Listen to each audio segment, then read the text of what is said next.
So if you're looking for tutorials on YouTube about Ableton or music production in general, you'll generally find a lot of beginner-oriented tutorials that cover a lot of the basic features of your DAW or a certain plugin. But there's not a whole lot of advanced tips that more experienced producers can use to kind of take their workflow and creativity to the next level.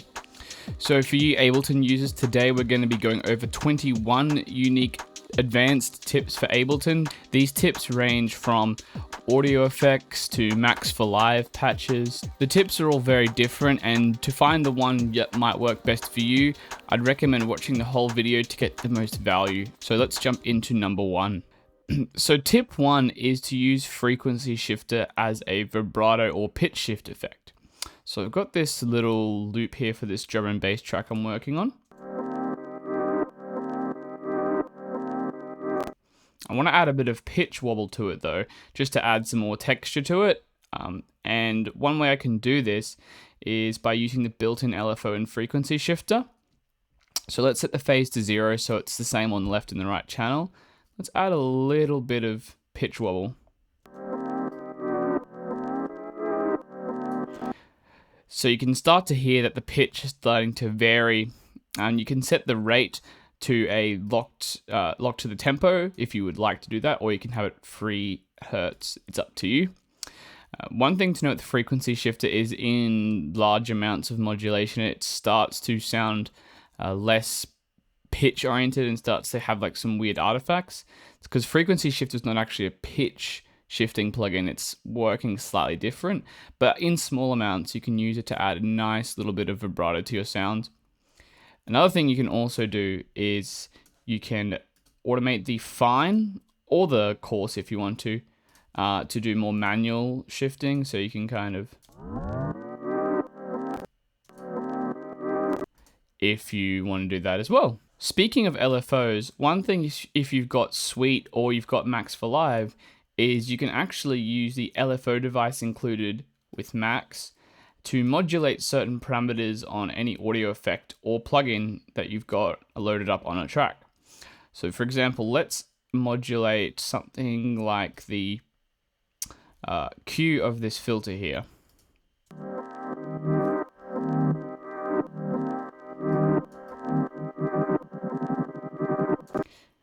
By modulating parameters that you don't normally modulate, you can get some really interesting textures. You can customize a lot of the same parameters that you'd find, say, in a built-in LFO in Serum or another device that's included with Ableton, except here you've got the flexibility to map it to literally anything. Just click the map button and then you'll see that it modulates it based on there. You can control the rate, the depth of modulation. You can offset the control. So if we map it back to here, you can set it so it changes the default position up and down, and you can set the max and minimum value of the modulation to fine tune it a bit. It's up to you. One thing everyone loves to do in Ableton is to sidechain, but what a lot of people don't know about sidechain is that you can use sidechain with more than just a compressor device. So for example, let's load up an auto filter.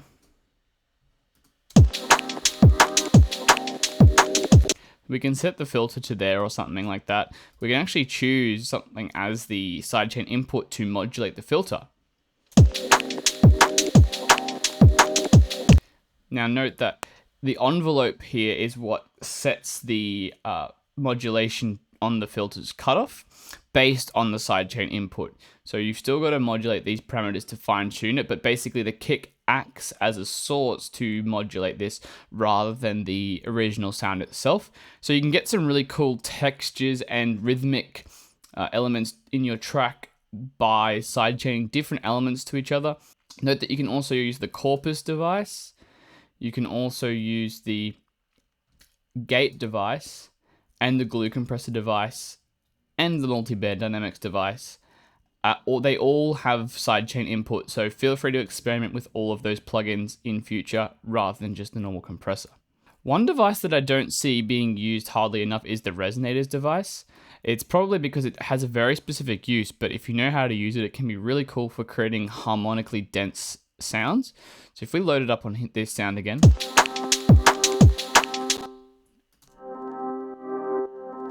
Sounds a bit weird, right? Now what you can do is try some of the presets, for example.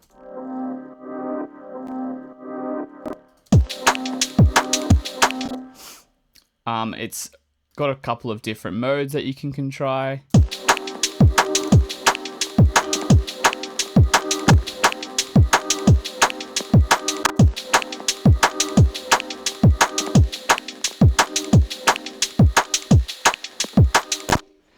And basically you can get some really cool harmonic sounds with it.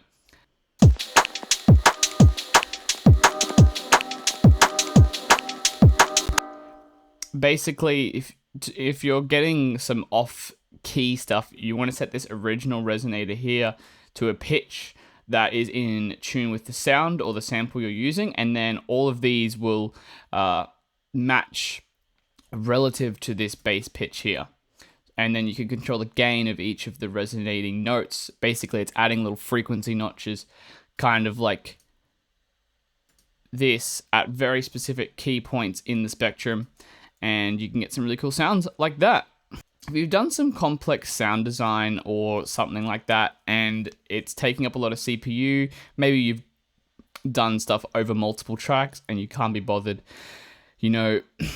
exporting the whole track and then re-importing it back in, one thing you can do is set a new track's input to resampling and simply record.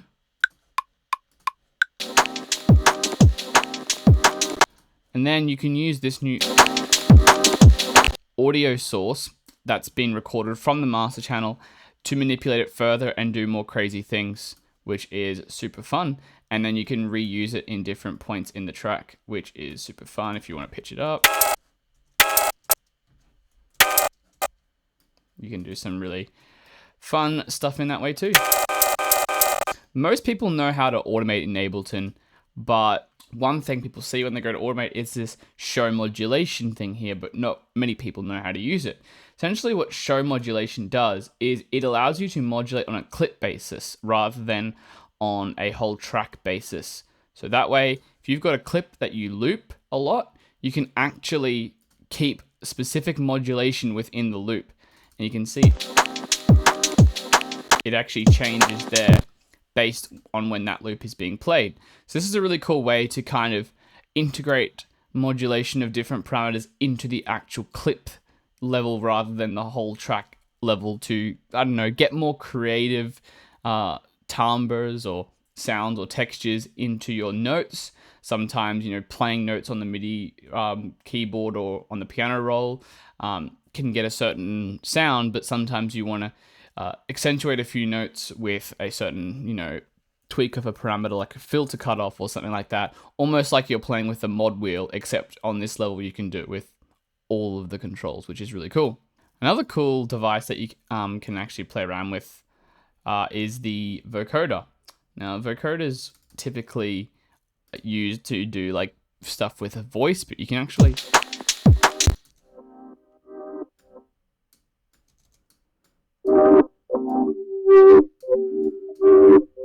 get some really cool sounds. You can draw in some weird shapes.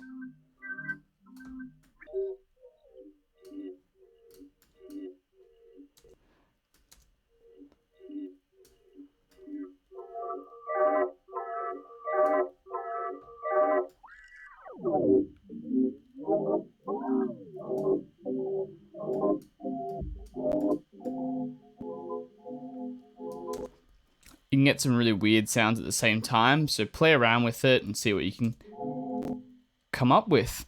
One thing you can do if you have a bunch of devices that altering the MIDI notes that you've got written in and you want to see visually how they look after all the processing, one thing you can do is set the output of your MIDI track to another one, and then what you do is on the new one you record like you are anything, and you can actually see the resulting notes and then tweak them like that, maybe drag them onto the original track and delete the devices if you want to adjust things more on the piano roll rather than with MIDI devices, which is a really cool way just to see exactly what you're doing when you're adding these devices. And it's kind of like freezing and flattening of MIDI, which is really cool. So if you've got any sort of instrument in your track, like for example this piano,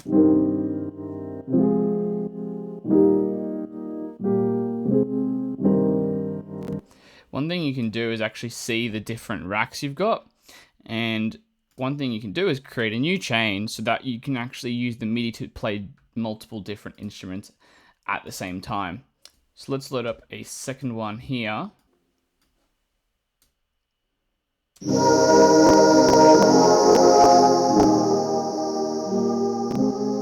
And then you can adjust the levels of certain ones, the panning of certain ones, and then you can add a different set of effects to each layer, and you can basically trigger multiple sounds at the same time, which is heaps of fun and a really cool way to go about it. Everyone likes to use filters, but to get really creative textures with filters, I'd recommend, trying a few different ways of modulating a filter so you can add multiple in. Try a bunch of different shapes, different rates of change, just to be able to get something unique.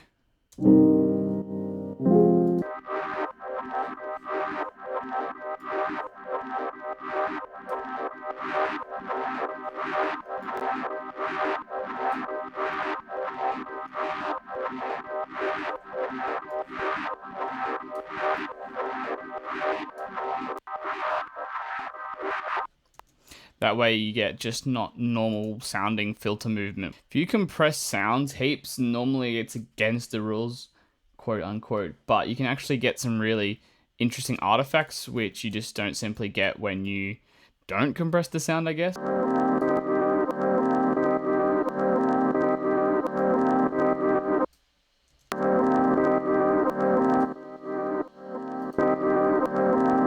You can really hear the texture in the sound coming out when you add that makeup game back in. It's just a really nice way to bring life out of sounds, I guess. You try using a few different varieties of compressors as well to get sort of different movement out of the original sound. Different compressors will react in different ways when you push them to the limit. So definitely a fun technique. Sometimes a sound sounds really nice in stereo, but you can actually get some interesting artifacts when you change it back to mono.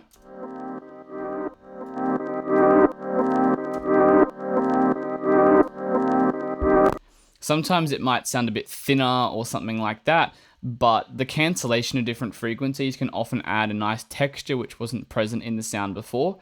So it's worth checking maybe sometimes if a sound sounds better in mono or not, and then you can process it accordingly. Just a fun thing to chuck a utility on and then change the width back to 0, see how it sounds. One thing I've done and I like to use quite often is I've got a bunch of racks in this utility folder here. Basically, this allows me to do multiple types of processing on different sounds. So if I take this pluck up here, say I wanted to add some effects just to the high end. I will add this multi-band split, and then I can actually hear what's on the high end.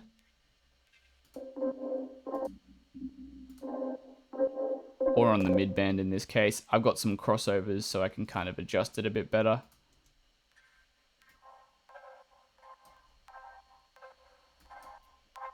Maybe I want to boost it. Maybe I want to add some grain delay just on this.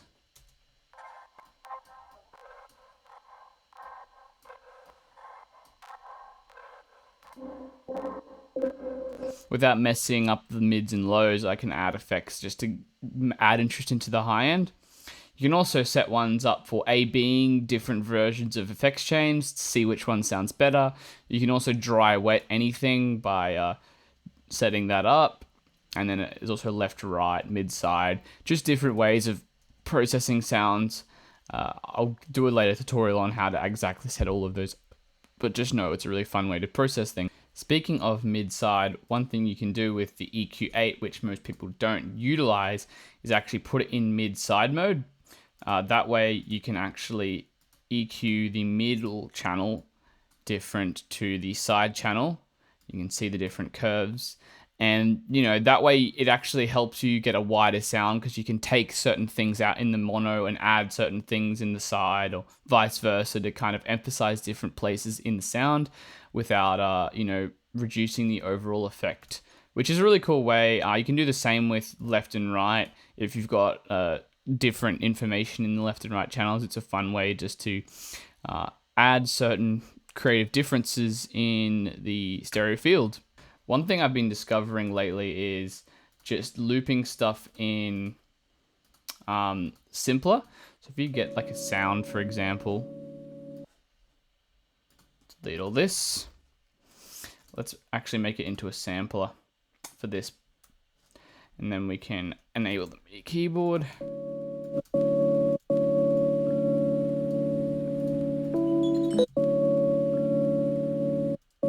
Oh, let's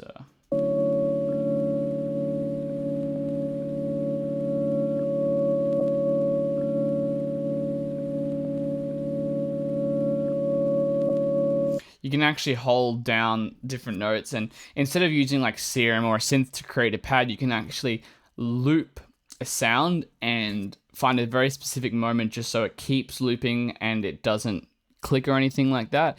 You get a really interesting movement in your texture rather than something more static, which is typically found in a synth. So looping things and then looping things of different lengths over the top of each other is really cool as well. Say we wanted to do a second layer of this on a different note with a slightly longer loop, that's cool too. And then you can layer the two. If there's certain things that you want to do quickly in Ableton that aren't mapped by default, what you can do, and for example, I have got set up on soloing my reference track, is map certain keys. If you press Command K or Control K on Windows, brings up your key mapping here, and you can see what keys on your keyboard are mapped to do certain things. You can go into a certain sound and or a track, and you can choose a certain control, map it by pressing a certain key. Let's press Y, and you can see it appears up here. And then when you press Y, it'll change a certain parameter to something else. What I've got it set up on right now is actually when I press the